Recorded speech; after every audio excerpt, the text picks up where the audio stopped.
जय श्री कृष्ण चैतन्य प्रभु नित्यानंद श्री अद्वैत गदाधर शिवासादि गौर भक्तवृंद। हरे कृष्ण कृष्ण कृष्ण हरे हरे, हरे राम राम राम हरे हरे।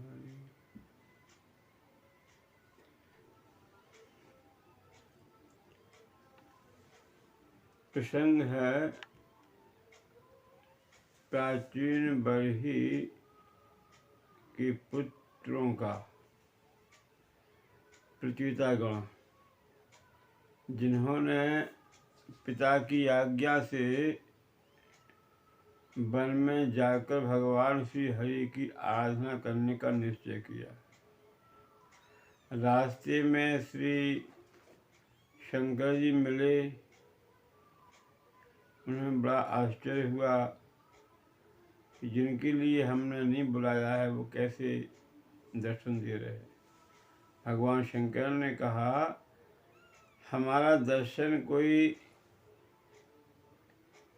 सस्ता नहीं है।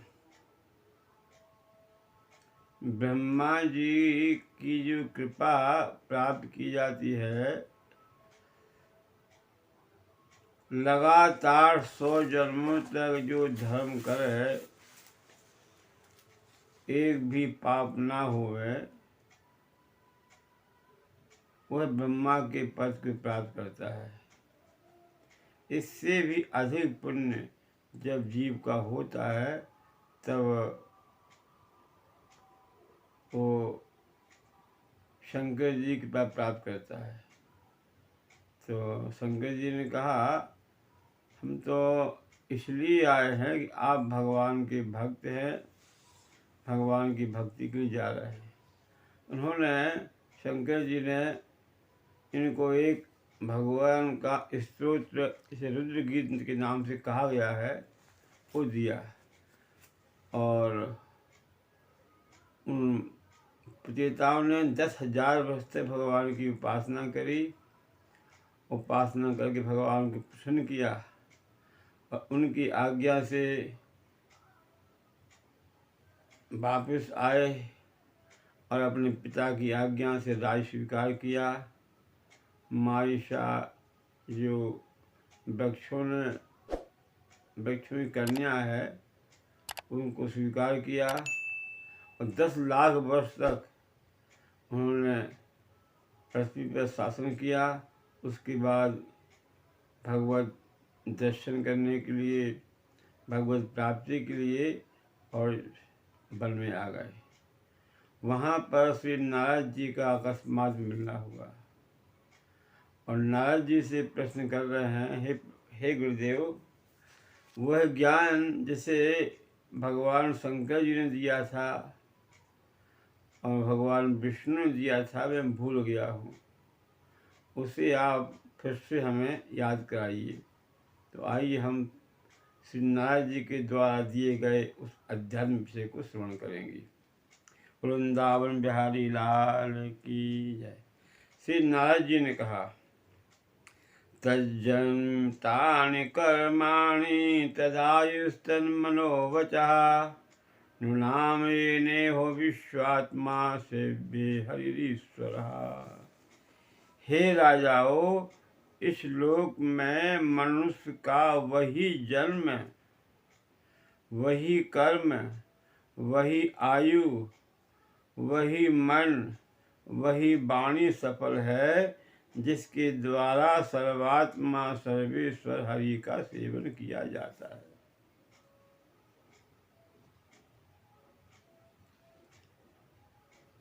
नहीं तो वो जन्म व्यर्थ है, वो कर्म व्यर्थ है, वह लंबी आयु व्यर्थ है, वह मन वाणी की क्रियाएं सब विफल है, जिससे भगवान का सेवन न किया जाए।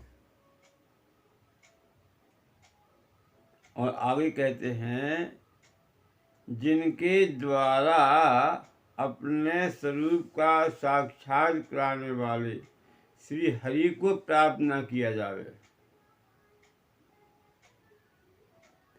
उन माता पिता की पवित्रता से, यज्ञोपवीत संस्कार से, यज्ञ दीक्षा से प्राप्त होने वाले 3 प्रकार के श्रेष्ठ जन्मों से, वेदोक्त कर्मों से और देवताओं के समान दीर्घ आयु से, शास्त्र ज्ञान से, तपस्या से, वाणी की चतुराई से, अनेक प्रकार की बातें याद रखने की शक्ति से, तीव्र बुद्धि से, बल से, इंद्रियों की पटुता से, योग से, संन्यास से, वेद अध्ययन से, व्रत वैराग आदि अन्य कल्याण साधनों से क्या लाभ है।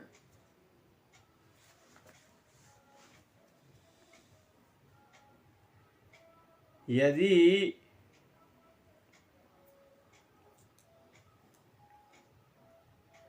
भक्ति नहीं की जावे, श्री हरि की सेवा ना किया जावे, इन सारे कर्मों से कोई लाभ नहीं होगा। यज्ञों से, श्रेष्ठ जन्म से बहुत बड़ी लंबी आयु है, हजारों साल की, लाखों साल की भी आयु है। यदि भगवान का भजन नहीं है तो वो सब आयु व्यर्थ है। बहुत शास्त्र ज्ञान है, खूब विद्वान है, खूब पढ़े लिखे हैं, और यदि भगवान की भक्ति नहीं है, सेवा नहीं है, वो शास्त्र ज्ञान व्यर्थ बेकार है।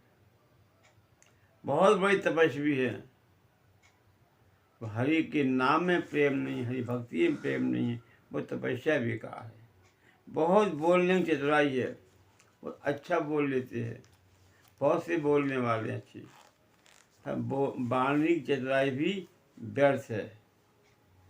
बहुत याद रखने की शक्ति है, बहुत बुद्धि है, बल है। यदि वेद अध्ययन भी है, बहुत बड़े बड़े व्रत करते हैं और वैराग्य भी है, पर भगवान की भक्ति नहीं है, भगवान की सेवा नहीं है, सब योग्यताएं बेकार। एकमात्र कल्याण की अवधि आत्मा ही है। सारे कल्याण की जो अवधि है वो आत्मा है। हमें आत्मज्ञान प्राप्त करना चाहिए, और आत्मज्ञान प्रदान करने वाले कौन है? श्री हरि है, और श्री हरि ही गुरु रूप से आकर के हमको आत्मज्ञान देते हैं।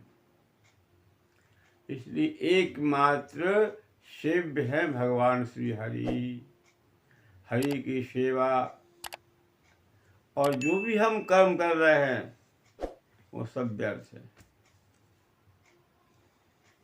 सो सब धर्म कर्म जरि जाऊ, जहाँ न राम पद पंकज भाऊ। बड़े धर्मात्मा हैं, दानी हैं, पुण्यात्मा हैं, बड़े बड़े यज्ञ कर रहे हैं, परंतु भगवान में प्रेम नहीं हुआ है, भगवान की भक्ति नहीं कर रहे हैं, नाम कीर्तन नहीं कर रहे हैं, और सारा धर्म कर्म, सारी तपस्या, सारा दान सब व्यर्थ बेकार है। यज्ञ आदि हजारों यज्ञ करें, उन यज्ञों से क्या लाभ? भगवान का नाम में प्रेम नहीं है, भगवान से प्रेम नहीं है। बहुत बड़े बड़े यज्ञ हम देखे हैं और देखते रहते हैं, पर हम देख रहे हैं उनमें कीर्तन नहीं हो रहा है। कीर्तन कहीं हो भी रहा है तो टिमटिमा रहा है, वो यज्ञ किस काम का? एक भगवान का जो नाम है हजारों यज्ञ से बढ़कर है। तो भागवत में कहा है, स्वयं नारद जी कह रहे हैं, यथा तरोर मूल निषेचनेन तृप्यन्ति ततिस्कन्धे भुजोपशाखा, प्राणोपहारात् यथेन्द्रियाणां तथैव सर्वाहरम अच्युत इज्या। जिस प्रकार वृक्ष की जड़ में पानी देने से पत्ती पत्ती में पहुंच जाता है,